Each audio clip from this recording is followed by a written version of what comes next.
और यमराज जी के संवाद को लेकर कहते हैं। पहले पर्यायों में उत्तम अधिकारी को लेकर के वर्णन कर दिया। अब मध्यम अधिकारी को लेकर कहते हैं कि जो साधक है, जिसको उत्तम अधिकारी है, उसको तो ज्ञान के द्वारा सीख भी आत्मरूप फल की प्राप्ति, मोक्ष रूप फल की प्राप्ति हो जाती है। आत्मज्ञान के द्वारा अज्ञान की निवृत्ति हुई और अज्ञान की निवृत्ति होते ही आत्मा अपने आप ही अभिव्यक्त हो जाती है।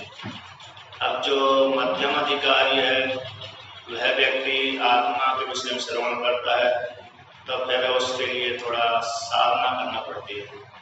तो जानता है कि मैं अलग हूँ और मेरे से भिन्न ईश्वर अलग है, तो उस ईश्वर की मैं आराधना करूँ। ईश्वर की आराधना करते करते वही बाद में ईश्वर बन जाता है। ईश्वर बन करके वही अपने आप रूप से जान लेता है। देवो भूता देवान अपेति, देव बन करके देवता भाव को प्राप्त कर लेता है, ऐसी श्रुति आती है।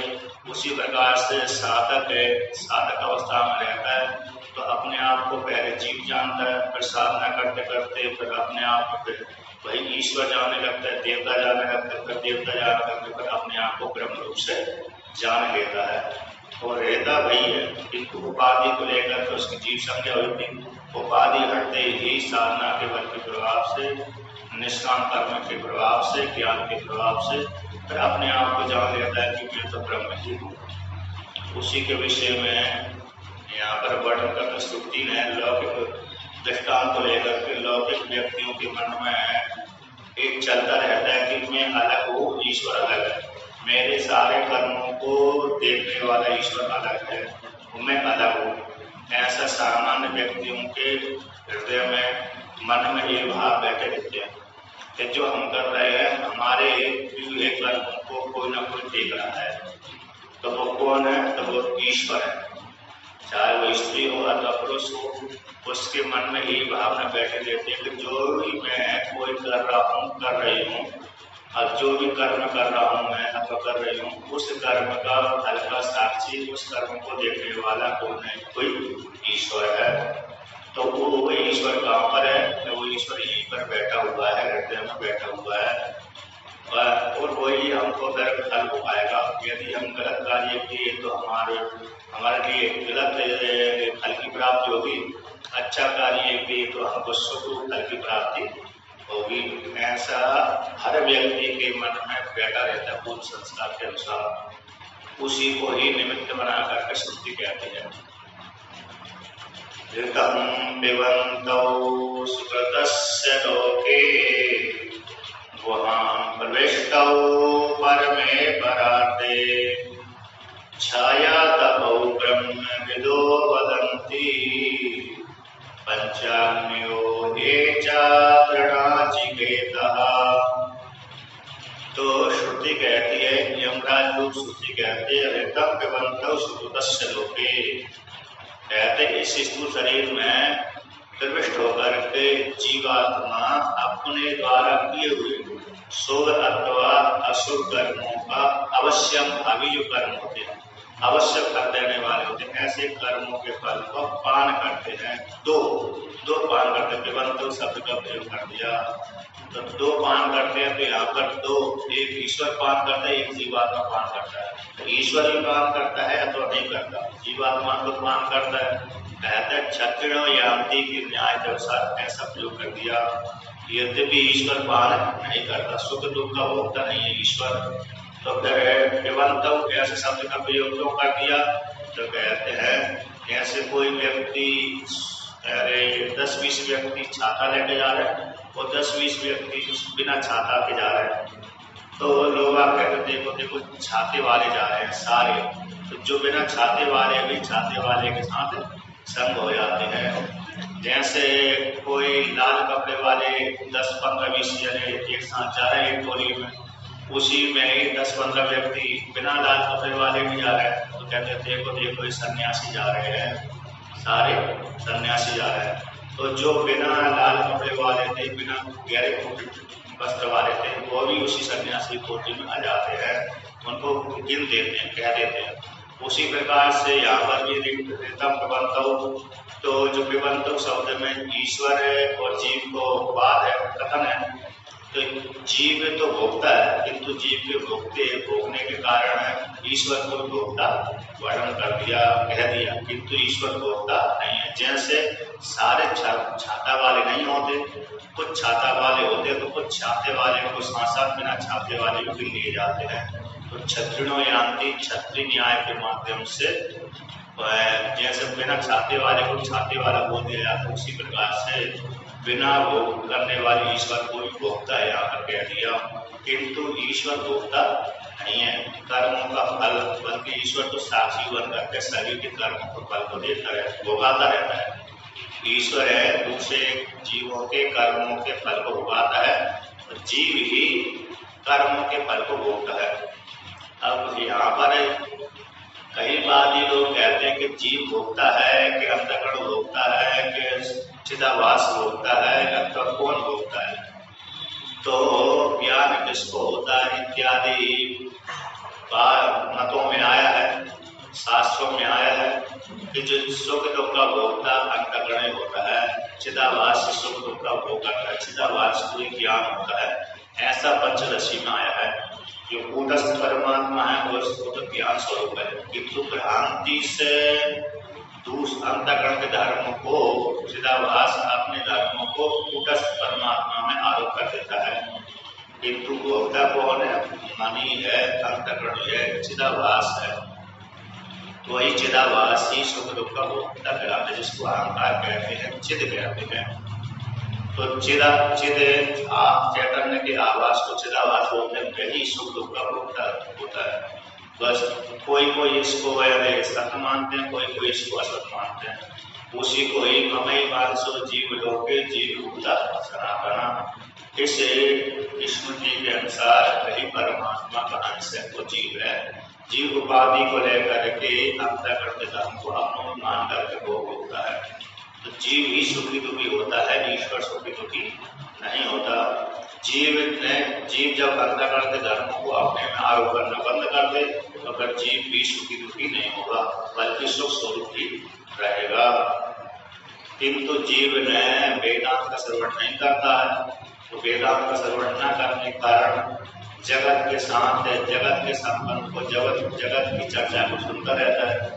तो जगत की चर्चा को सुनने से, जगत के विषय में विचार करने से, जगत के विषय में विचार करने से फिर वह जीव जगत के जो सुख दुख को भी भोगने लगता है।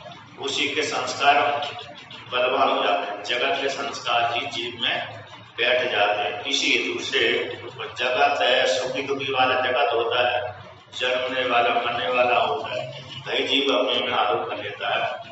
तो अपने में आरोप करने से जीव कैसा होता है? सुखी दुखी हो जाता है। जब जीव ने ऐसा मन में विचार करने लगे, अरे मैं तो सुख दुखी, मेरे धर्म नहीं है, बल्कि ये तो अंतःकरण के धर्म है। जब जो कोई भी इस प्रकार से विचार करने लगता है तो फिर सुख दुख से युक्त नहीं होता, फिर भोगों को भी नहीं भोगता। नहीं तो जीव को अपने शुभ अथवा अशुभ कर्म भोगना पड़ता है। एक जगह आता है अवश्य में भोक्तव्यम कर्तव्यम कर्म शुभाशुभम। एक स्मृति है कि जीव को अपने शुभ अथवा अशुभ कर्म निश्चित रूप से फल भोगना ही पड़ता है। बिना भोगे न छीते कर्म कोटि सटे रखे। कहते हैं बिना कर्म के फल को भोग किए बिना कर्म में सैकड़ों वर्ष बीत जाने के पश्चात भी समाप्त नष्ट नहीं होते। अर्थात निश्चित रूप से वे कर्म है, संचित वाले कर्म है, वो भोगा करके ही रहते हैं, भोगा करके ही वो कर्म नष्ट होते हैं। अन्यथा वो संस्कार के रूप में पड़े रहते हैं। वो कभी न कभी इस जन्म में नहीं प्राप्त हुए तो अगले जन्म में वो प्राप्त होंगे, अगले जन्म में नहीं हुए तो और अगले जन्म में प्राप्त हो जाएंगे। किसी न किसी जन्म में तो वो हमको सुख अथवा दुख को रूप में आ ही जाएंगे। जो सुख वाले कर्म है वो सुख के रूप में जाएंगे, जो दुख वाले कर्म है वो दुख के रूप में जाएंगे। तो इस प्रकार से तो किंतु लेकिन भोगना तो पड़ेगा ही। अब जिस व्यक्ति ने अपने को असंग करके जाने लगा है, फिर इसको ज्ञान के द्वारा वो कर्म कैसे हो जाते हैं, नष्ट हो जाते हैं। यद्यपि अवश्य में भोक्तव्य अपने आता है, अवश्य भोगना पड़ता है, एक कर्म शुभ अथवा अशुभ, किंतु वर्तमान काल के प्रारब्ध कर्म में तो भोगना पड़ता है, वो तो ज्ञान के द्वारा नष्ट नहीं होते। किंतु जो हमने ऐसे कुछ कर्म कर दिए वो संचित कोटि में चले गए, तो संचित कोटि वाले कर्म ज्ञानी के ज्ञान के द्वारा भस्म हो जाते हैं। भस्म सात बोलकर चुना तो कहते हैं भस्म अग्नि उसको जला दे, ज्ञान रूप जो अग्नि, जैसे अग्नि जो धाय वस्तु होती है, लकड़ी आदि धाय वस्तु होती है, उसको जला देती है। उसी प्रकार से ज्ञान रूप जो अग्नि है हमारी, ज्ञान रूप अग्नि, वह संचित वाले जो कर्म होते हैं, वो चाहे पुण्य वाले हो चाहे पाप वाले, वो से संचित वाले कर्मों को जला देती है, नष्ट कर देती है ज्ञान रूप अग्नि। फिर वो अगला जन्म को नहीं देने देती। जब उसने जला दिया, सारे कर्म जल गए, पाप वाले पुण्य वाले, फिर हमारा अगला जन्म होगा नहीं। अगला जन्म तभी रहेगा जब हमारे कर्म रहेंगे। कर्मों को फल भोगने के लिए ही हर व्यक्ति को अगला जन्म की प्राप्ति होती है। अब कहते हैं ज्ञान होने के बाद व्यक्ति एकाएक नहीं मरता है, तो फिर भी कर्म करेगा, तो वो क्रियमाण कर्म कहलाते उसकी संज्ञा होती है, तो उनको भी फल भोगना पड़ेगा। उनको भी उन कर्मों का फल है विद्वान को प्राप्ति नहीं होता, वो अपने में कर्तापन भाव प्राप्त ही नहीं। तो किंतु कर्म करता रहता है, तो कर्मों का फल तो अवश्य भोगना ही पड़ता है, ऐसा नियम है। तो उन कर्मों का फल किसको मिलेगा, किसको नहीं मिलेगा? तो कहते हैं जो ज्ञानी विद्वान व्यक्ति की सेवा करता है, ऐसा व्यक्ति तो पुण्य कर्मों के फल को ले जाता है, जो उसकी भोजन की व्यवस्था करता है, सेवा करता है। यदि साधु बन गया है तो साधु की सेवा जो करेगा उससे साधु के ने जो ज्ञान होने के बाद कर्म किए सत्कर्म, तो उस सत्कर्म का फल उस सेवा करने वाले स्त्री पुरुष को प्राप्त हो जाएगा, जो यदि उसकी सेवा करता है।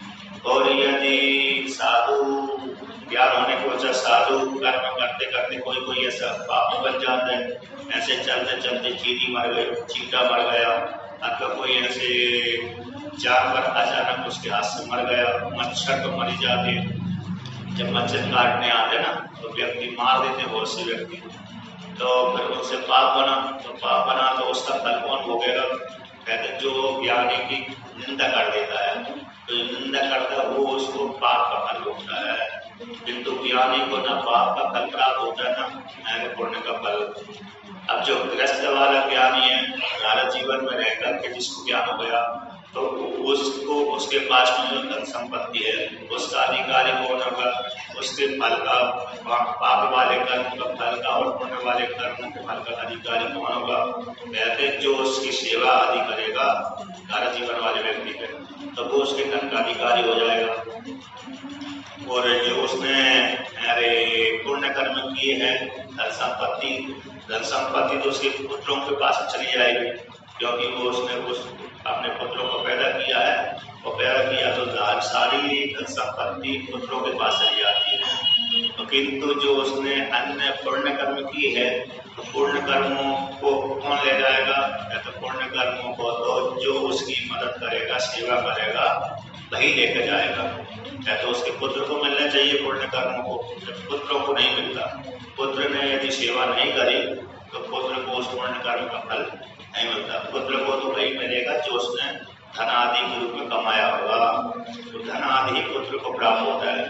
मुख्य लाभ तो ज्ञान का लाभ तो जो उसका जिज्ञासु होगा, वो जिज्ञासु बनकर तो उसके पास में जाएगा, तो वही उसका लाभ ले सकता है। ज्ञान का लाभ है, पुण्य कर्मों का लाभ है, तो वो तो उसके पास में जिज्ञासु जाने वाले को ही प्राप्त होता है, सेवा करने वाले को प्राप्त होता है। यदि पुत्र ने सेवा नहीं करी तो मात्र पुत्र को तो धन का लाभ क्या होगा? उसने जो कमाया था धन, उस धन की अकेली प्राप्ति पुत्र को होगी, बाकी ज्ञान का लाभ पुत्र को नहीं होगा। और उसके जो पाप कर्म बन गए थे, तो वो उसको उस पाप कर्मों का फल कौन ले जाएगा? जो उस विद्वान की निंदा कर देता है वो ले जाता है। इसी काल विशेष में आपने सुना होगा कि एक ब्राह्मण थे, अब उनके एक पुत्री एक पुत्र थे। भास्करानंद नाम उनका नाम था, भास्कर राय था तो भास्करानंद। उन्होंने ज्योतिष शास्त्र की कई ग्रंथ लिखे, परिवश्य रहस्य आदि कोई ग्रंथ ऐसे लिखे हुए हैं।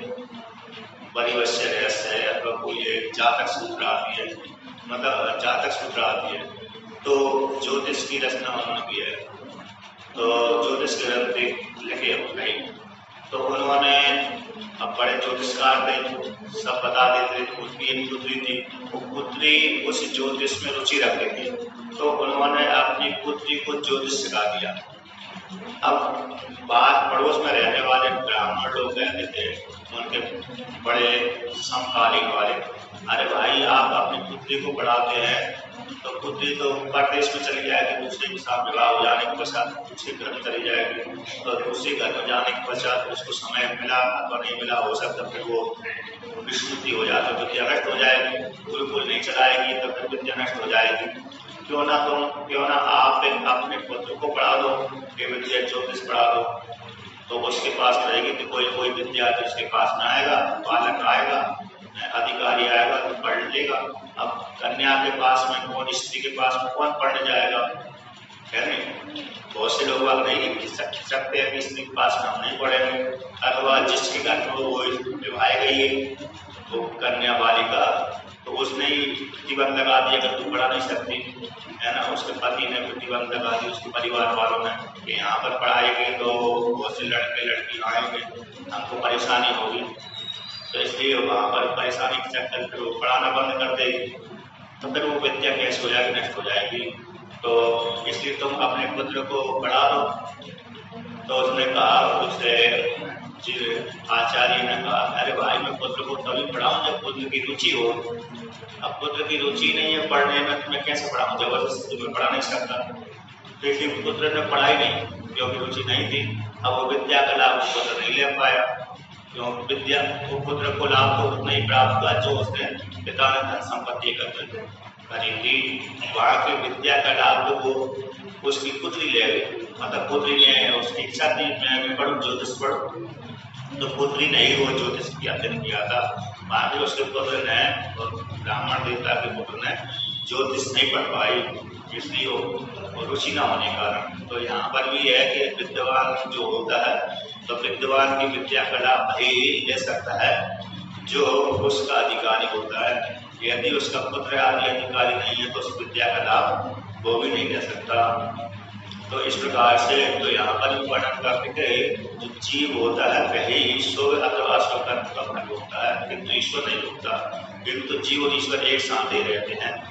तो कहते हैं वो जीव ईश्वर कहाँ रहते हैं, वहाँ प्रविष्ट परमे परार्थे, जो बुद्धि लोग वहाँ में प्रवेश की हुए हैं। और आधे भाग में जीव है, आधे भाग में परमात्मा। परमात्मा के प्राप्ति का स्थान है। पर का आधा भाग परार्थ, आधा ब्रह्माकाश में, बुद्धि आकाश में, तो बुद्धि के आकाश में परमात्मा की उपलब्ध होती है। परमात्मा इसी बुद्धि रूप हृदयाकाश में उपलब्ध होता है।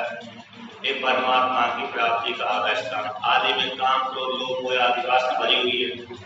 जीव भी रहता है, जीव के संस्कार रहते हैं, जीव रहता है। आदि में परमात्मा ईश्वर रहता है, और वो उसी बुद्धि में ही परमात्मा की व्यक्ति होती है। उसी बुद्धि में ही काम है, क्रोध है, लोभ है, मोह आदि बैठे हुए रहते हैं। तो ऐसे बुद्धि रूप में एक जीव और परमात्मा दोनों प्रवेश किए हुए हैं। अब वही जीवात्मा जब अपने को कर्ता भोक्ता मानना बंद कर देता है, सुखी दुखी होना बंद कर देता है, तो भाई जीवात्मा परमात्मा बन जाते हैं, भाई ईश्वर बन जाते हैं। भाई क्या हो जाता है, फिर अपने को असंग करके जाने लगते हैं, फिर भोक्ता नहीं कहलाता है। तो जीव और ईश्वर भिन्न भिन्न है। इसके विषय में लौकिक व्यक्ति ब्रह्मवेत्ता लोग कहते हैं, और कहते हैं पंचाग्नि की उपासना करने वाले कहते हैं, त्रिनाचिकेत नाम की अग्नि विद्या को उपासना करने वाले कहते हैं। छाया तपो ब्रह्म विदो गति, कहते जीव और ईश्वर है, छाया और आत्मा के समान भिन्न भिन्न है। ऐसे छाया और धूप भिन्न भिन्न होते हैं। यद्यपि व्यक्ति के प्रतिबिंब से ही प्रतिबिंब बनता है, उसी प्रकार से धूप के द्वारा ही यदि परछाई आए, धूप के माध्यम से परछाई बनती है। तो जैसे धूप अलग होती है और छाया अलग होती है, लेकिन धूप से ही छाया बनती है, लेकिन छाया तब बनेगी जब धूप होगा, प्रकाश होगा। बिना प्रकाश के तो छाया भी नहीं बनेगी। सूर्य भगवान का प्रकाश जब हम पे नहीं बनेगी, नहीं पड़ेगी, तब तक हमारे से अवरोध जो अंधकार है वो नष्ट नहीं होगा, हमारे अवरोधकार। तो धूप और छाया जैसे भिन्न भिन्न रहते हैं, उसी प्रकार से जीव और ईश्वर भिन्न भिन्न रहते हैं। जीव यानी कर्मों का फल भोगता रहता है, ईश्वर कर्मों का फल नहीं भोगता। ऐसा ब्रह्मवेत्ता लोग कहते हैं। ब्रह्मवेत्ता ये अकेले नहीं कहते जीव ईश्वर भिन्न भिन्न है, बल्कि पंचाग्नि विद्या का सेवन करने वाले भी कहते हैं कि एक जीव और ईश्वर भिन्न भिन्न है। तो पंचाग्नि विद्या किसको कहते हैं? कहते हैं द्युलोक अग्नि, द्युलोक में अग्नि की कल्पना करते हैं, और पर्जन लोग अग्नि में अग्नि कर पर्जन है बादल।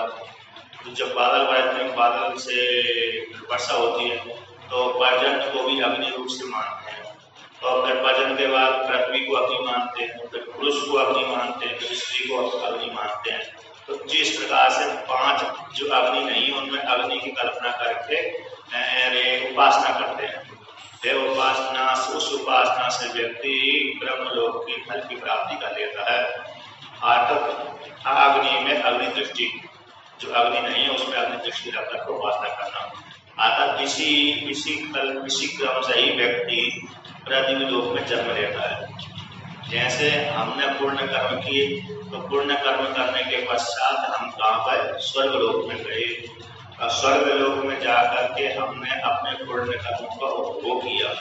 तो जितने पुण्य कर्म थे हमने सारे उन पुण्य कर्मों का वहां पर भोग लिया। जैसे हमने जो भी धन कमाया था, उस धन को लेकर के हम किसी पैसों को लेकर के, धन को लेकर के हम किसी तीर्थ में गए, अथवा होटल में गए, अथवा किसी ऐसी जगह पे गए जहाँ पर उस पैसा के माध्यम से सारा विवाद होता है। तो होटल में जैसे हम रुके, होटल में तो किराया देना पड़ेगी कमरा लेने के लिए।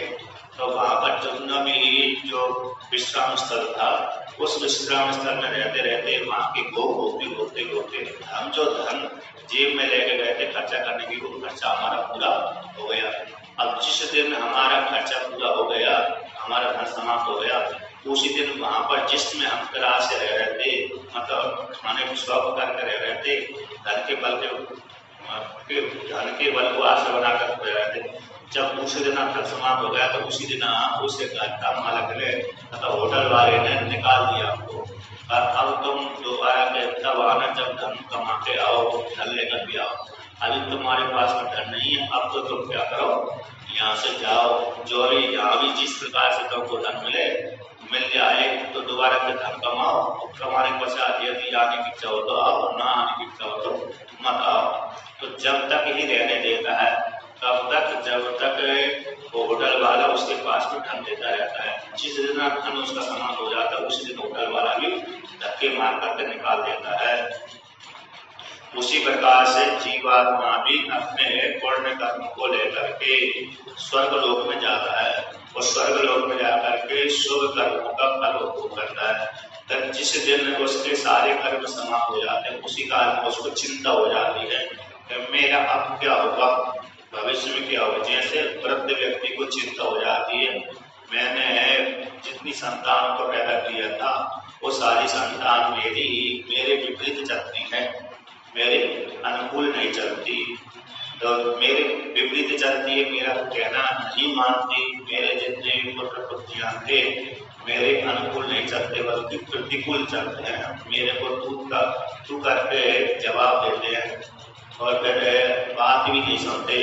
तो वृद्धावस्था में पहुंचने के पश्चात उस व्यक्ति को चिंता हो जाती है, हर व्यक्ति को हो जाती है, जिसके मन में ऐसा प्यारा कर ही रहता है कि मेरा क्या होगा, क्योंकि मेरे पुत्र पुत्री आदि कहना नहीं मानते।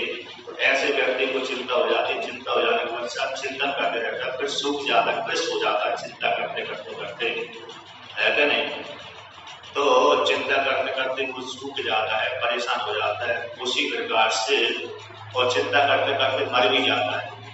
जो व्यक्ति ज्यादा चिंतन करता है, मेरा क्या होगा, ऐसा व्यक्ति चिंतन करते करते दुखी होते होते अपने आप जो उसका शरीर छूट ही जाता है, दुखी होकर।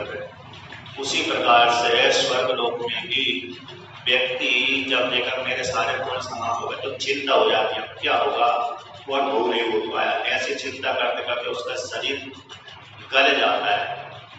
जैसे यहाँ तो शरीर को शमशान घाट में ले जा करके जलाते हैं, ऐसा वहां पर नहीं है। वहां पर कोई शमशान घाट नहीं है जिससे वहां पर स्वर्ग लोक में जलाएंगे, देवता लोग ले जाएंगे तो शमशान घाट में जलाएंगे, ऐसा वहां पर नहीं होता। वहां पर तो क्या होता है, जीवात्मा यहाँ से गया, पुण्य कर्म का फल होगा, भोगने के पश्चात जितने पुण्य थे सारे समाप्त हो गए, वहां के भोग वाले पुण्य समाप्त हो गए। तो जिस दिन समाप्त हुए उससे पहले 2-4 दिन पहले से उसको चिंता हो जाती है। तो धीरे धीरे उसके सोता रहता है, फिर बाद में जिस आज तो जाना ही है, उसी दिन उसका इतना भयंकर चिंता होती, चिंतन करते करते करते उसका जो शरीर था जलमय हो जाता है।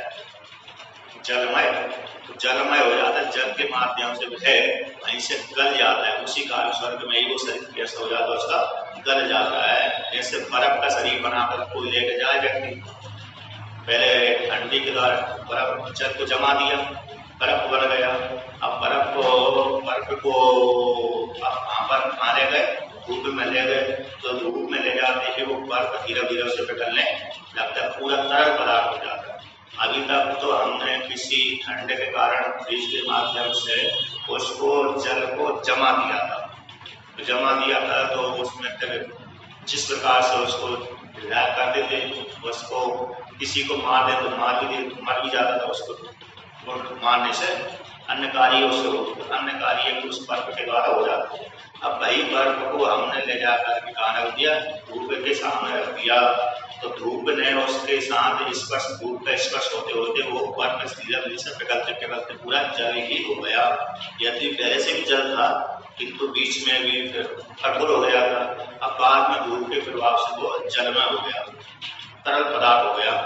उसी प्रकार से जो जीवात्मा यहाँ से पुण्य कर्म को भोगने के लिए जल आहुति के माध्यम से ऊपर लोक में गया हुआ था, तो वहां से फिर व्यक्ति जब कुछ काल तक स्वर्ग लोक में भोगता है, तो भोगने के पश्चात जिस दिन उसके कर्म समाप्त हो जाता है उस दिन इसको भयंकर चिंता होती है। वो चिंता होते होते होते उसका शरीर इसी बर्फ जैसे गलता है, उसी प्रकार से उसका शरीर गल जाता है। जैसे बर्फ पानी व जल बन जाता है, उसी प्रकार से उसका शरीर भी जल बन जाता है, जलमय हो जाता है। और जलमय होने के पश्चात है उसका शरीर सीधा वहां से स्वर्ग से च्युत होता है, तो कहाँ पर आता है, पर्जन्य लोक में आता है, बादलों में जाता है। तो बादलों में आता है, तो बादलों में आने के पश्चात जब वर्षा काल आता है, उस काल में वह वर्षा के सहित वही जीव जल के माध्यम से, वर्षा के माध्यम से पृथ्वी लोक में आता है। तो पहली आहुति द्युलोक की स्वर्गलोक की होती है, दूसरी आहुति पर्जन्य लोक। अतः वह व्यक्ति द्युलोक से स्वर्गलोक से च्युत होता है तो बादलों में आता है, बादलों में वह जल के साथ युक्त हो जाता है। तो तो जल के माध्यम से जब वर्षा होता है, भगवान की कृपा से जब बरसता है, जल के साथ साथ भी च्युत होता है, गिरता है, तो जहाँ पर गिर जाता है पृथ्वी पे गिर जाता है। तो पृथ्वी पे गिर करके वह ईश्वर की कृपा से किसी धान में चला जाता है। ईश्वर की कृपा रहती है यहाँ पर, बिना ईश्वर की कृपा से कहीं नहीं जा सकता, क्योंकि जड़ मूर्छित रहता है उस काल में। तो ईश्वर की कृपा से किसी न किसी वृक्ष में चला जाता है, किसी न किसी धान में चला जाता है, किसी न किसी फसल में चला जाता है, किसी न किसी ऐसे पदार्थ में चला जाता है जिसको पुरुष खा ले। तो ईश्वर को ये भी मालूम रहता है कि अमुक व्यक्ति को, मेरे को अमुक व्यक्ति के लिए यहाँ पर फल उगाना है, तो संयोग ईश्वर ही बनाते हैं वहां पर। भाई जीवात्मा या तो धान आदि में फसल में चला जाता है, अथवा वृक्षों में चला जाता है, अथवा गाय के शरीर में चला जाता है, तो वहां पर जाकर के घास आदि के माध्यम से गाय में चला जाता है। फिर वही व्यक्ति जिसके यहाँ पर जन्म लेना है, वही व्यक्ति उसको खा लेता है। रोट भोजन के माध्यम से उसके शरीर में जाता है, पुरुष के शरीर में, अथवा फल के माध्यम से शरीर जीव है पुरुष के शरीर में जाता है, अथवा दूध के माध्यम से उसके शरीर में जाता है वही जीव जो ऊपर से स्वर्ग से च्युत हुआ था। इसके पश्चात वह एक चौथी अग्नि, इसको चौथी अग्नि बोलते हैं। पहली अग्नि द्युलोक अग्नि, दूसरा पर्जन्य रूप अग्नि, तीसरी पृथ्वी रूप अग्नि, चौथी पुरुष रूप अग्नि। अब पुरुष में प्रवेश कर गया वो सूक्ष्म जीव, भाई उस पुरुष ने किसी स्त्री के साथ संबंध बनाया, अब जो उसकी पत्नी होगी उस पत्नी के साथ संबंध बनाया तो भाई पुरुष के माध्यम से, वीर्य के माध्यम से पत्नी में चला गया। तो वहां पर जाकर के पत्नी को पांचवी अग्नि हो गई। अब पत्नी के माध्यम से 9 महीने के बाद जीव बाहर निकलता है। तो इसी को इस प्रकार से क्रम से जो चिंतन करता है इसी को बोलते हैं पंचाग्नि विद्या। ये पंचाग्नि विद्या का सेवन करने वाले बृहद्रष्ट उपनिषद में भी आती है और छांदोग्य उपनिषद में आती है। ये विद्या पहले सबसे पहले क्षत्रियों के पास में थी विद्या, इसी क्षत्रियों के बाद में ब्राह्मणों के पास में गई थी। लेकिन इसी विद्या के बल के प्रभाव से क्षत्रिय राजा युद्ध क्षेत्र में जाते थे और युद्ध करते थे, अपने शत्रु अपने शरीर में आसक्ति नहीं रखते थे कि मैं मर जाऊंगा तो क्या होगा। इसी विद्या के बल के प्रभाव से वो युद्ध में विजय भी प्राप्त करते थे और युद्ध में कभी कभी हार भी जाते थे, मारे भी जाते थे, मार भी देते थे। फिर कहते थे हम इसी क्रम से दोबारा फिर पैदा होंगे, लेकिन हम मरते नहीं है। आकर ना हम जन्मते हैं ना मरते, बल्कि शरीर ही जन्म लेता, शरीर ही मरता है। हमारी आत्मा नष्ट नहीं होती, आत्मा तो आती जाती रहती। इसी पंचाग्नि विद्या के बल के अनुसार वो विजय आदि की प्राप्ति युद्ध आदि क्षेत्र में लड़ते थे। तो ऐसे जो पंचाग्नि विद्या का सेवन करने वाले, पंचाग्नि विद्या को जानने वाले पुरुष हैं, वे भी कहते हैं कि जीवात्मा अलग है और ईश्वर अलग है। जीवात्मा कर्मों का फल को भोगता है और ईश्वर कर्मों के फल को भुगाने वाला है।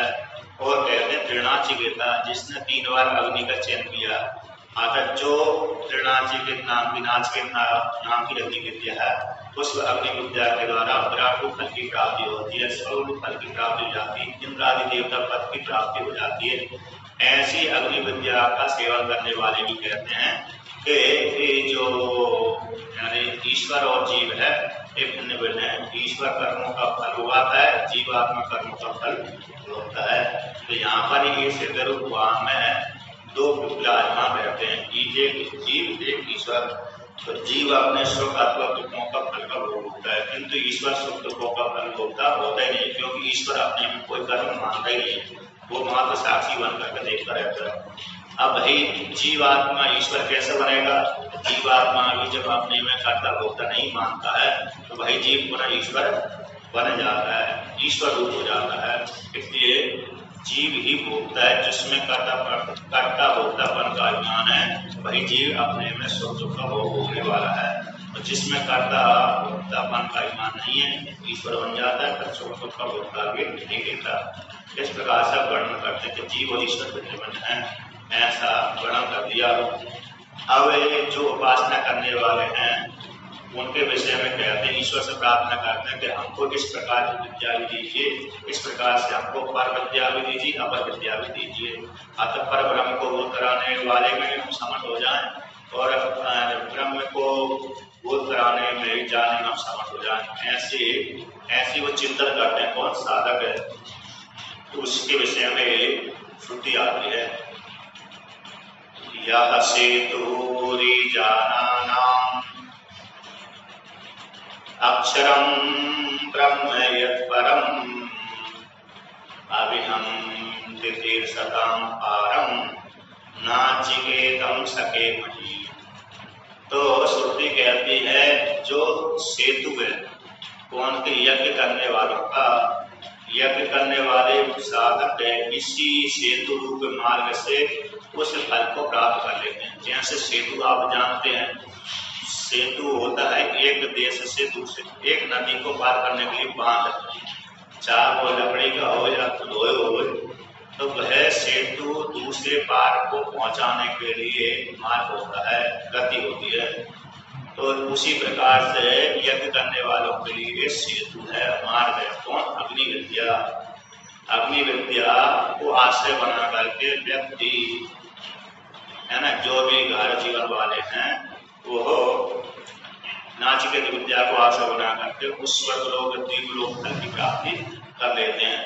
अब जो घर जीवन वाला है उसकी पत्नी उसी के साथ चली जाती है, और जो यदि व्रत है यानी कर्म कांड कर रहा है, व्रत है किंतु कोई कामना विशेष है, जिसने संन्यास धारण नहीं किया लेकिन विवाह भी नहीं किया, ब्रह्मचारी है, ब्रह्मचारी बात को उसने विवाह नहीं किया, ऐसे रहता है ब्रह्मचर्य में रहता है, लेकिन कामना विशेष सही उसके मन में भी तो मैं भी ईश्वर लोक के फलों को भोगूं इत्यादि को लेकर के फिर वो उपासना करता है। उस उपासना के माध्यम से व्यक्ति उस श्लोक में फल को प्राप्त कर लेता है। अथवा धारा जीवन वाला व्यक्ति कर्म कांड करता है, क्योंकि जो यज्ञ आदि कर्म होते हैं वो तो पत्नी को लेकर के होते हैं, बिना पत्नी को लेकर के नहीं होते। तो बिना पत्नी को लेकर के कर्म होते हैं वो तो उपासना विशिष्ट होती है। उपासना विशिष्ट ब्रह्मचारी आदि कर सकता है, कर लेता है। किंतु जो पत्नी को लेकर के कर्म होते हैं वो तो जीवन के लिए ही अधिकृत होते हैं, ब्रह्मचारी के लिए नहीं होते, सन्यासी के लिए नहीं होते, वानप्रस्थी के लिए भी नहीं होते। जिस आश्रम में रह करके जो कर्म का विधान किया गया उस आश्रम संबंधी कर्म के माध्यम से व्यक्ति उस फल की प्राप्ति कर लेता है। तो कहते हैं कि यज्ञ करने वालों के लिए एक अग्नि विद्या कैसी है, नासिक रूप जो अग्नि विद्या है ऐसी सेतु समान है, पार पहुंचाने वाली ऐसी नासिक नाम की अग्नि विद्या को हम जानने में समर्थ हो जाएं। और उसे कहते हैं कि जो अभय के पार परमात्मा है, जो अक्षर ब्रह्म है परमात्मा है, ऐसे जो अभय पार जाने की इच्छा करने वाले हैं, जिसको मोक्ष फल की इच्छा है, ऐसे व्यक्ति जो उस मोक्ष फल वाली विद्या उस विद्या को भी हम जानने में समर्थ हो जाएं। इस प्रकार से प्रार्थना करते हैं ईश्वर से।